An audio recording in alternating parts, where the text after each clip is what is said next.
അതിശക്തമായ തിരയും ബീച്ചിനെ പൂർണ്ണമായും കടലെടുത്തിരിക്കുന്ന ഒരു അവസ്ഥയാണ് കൊല്ലം ബീച്ച്. അടിപൊളി. ഈ നിൽക്കുന്ന ഭാഗത്ത് തിര കയറിയിരിക്കുകയാണ് കേട്ടോ.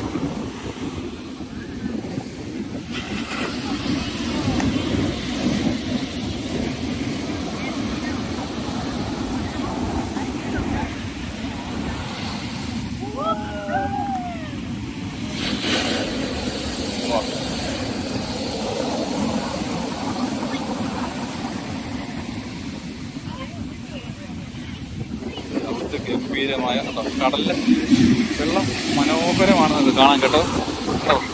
ബീച്ചിന്റെ ഭാഗത്ത് നിന്ന് വീഡിയോ എടുക്കുന്നത് വളരെ ഡേഞ്ചറാണ്. കാരണം ഫുട്ബോളിലും ക്യാമറയിൽ കയറും, മൊബൈലിന് ബോർഡുകളൊക്കെ കംപ്ലൈന്റ് ആവും കേട്ടോ.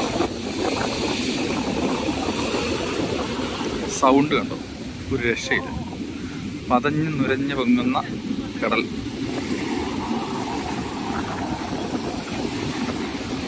ശക്തമായ തിരയാണ്, ശക്തമായ തിര, ഒരു രക്ഷയില്ല തിരയാണ്.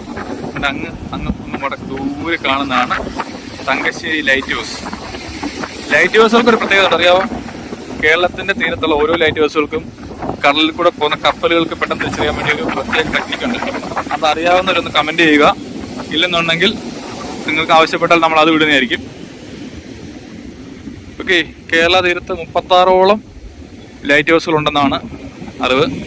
ഓരോ ലൈറ്റ് ഹൗസുകളും പെട്ടെന്ന് തിരിച്ചറിയാനുള്ള ഒരു എളുപ്പ വഴി കപ്പലിൽ യാത്ര ചെയ്യുന്നവർക്ക് അറിയാൻ പറ്റും. കാരണം അല്ലാന്നുണ്ടെങ്കിൽ ഏത് തീരമാണെന്ന് അറിയാൻ പറ്റത്തില്ലല്ലോ. അതുകൊണ്ട് ഇവിടെ തന്നെ നമുക്ക് തങ്കശ്ശേരിയുണ്ട്, അഴീക്കലുണ്ട്, വിഴിഞ്ഞമുണ്ട്, കോവളം, മൊത്തം തിട്ടയൊക്കെ ഉണ്ടോ. നമ്മുടെ പോർട്ടാണ് കേട്ടോ. നമ്മുടെ കൊല്ലം പോർട്ടിന് ഇപ്പോൾ പുതിയൊരു ലൈസൻസ് കിട്ടിയിട്ടുണ്ട്. എന്താണ് സാധനങ്ങൾ ഇമിഗ്രേഷൻ ക്ലിയറൻസ് ലൈസൻസ് കിട്ടിയിട്ടുണ്ട്. എനിക്ക് പ്രേമചന്ദ്രന്റെ കുറേ നാളത്തെ പരിശ്രമത്തിന്റെ ഭാഗമായി നമുക്ക് കൊല്ലം പോർട്ടിന് ലൈസൻസ് കിട്ടുന്നുണ്ടോ. ഓക്കെ,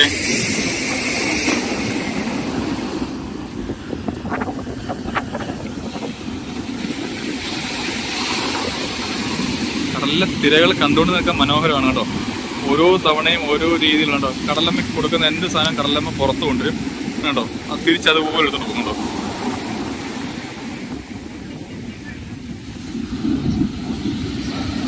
ഞാൻ ഇവിടെ ഇരുന്നപ്പോൾ അപ്പുറത്ത് ഉള്ള കയറി തിര.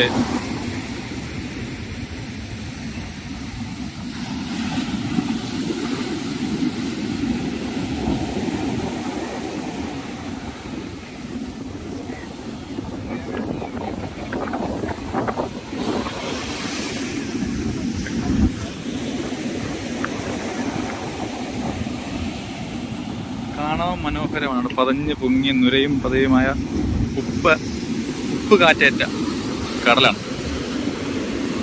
പാട്ടുപാടാനും ഒക്കെ സൗന്ദര്യവും കാണാനും ഒക്കെ നല്ലതാണ്. പക്ഷെ ഉള്ളിലേക്ക് ഇറങ്ങി ചെല്ലുമ്പോൾ കടലിന്റെ രൗദ്രതയിൽ ഒരു രക്ഷയിലായി കേട്ടോ.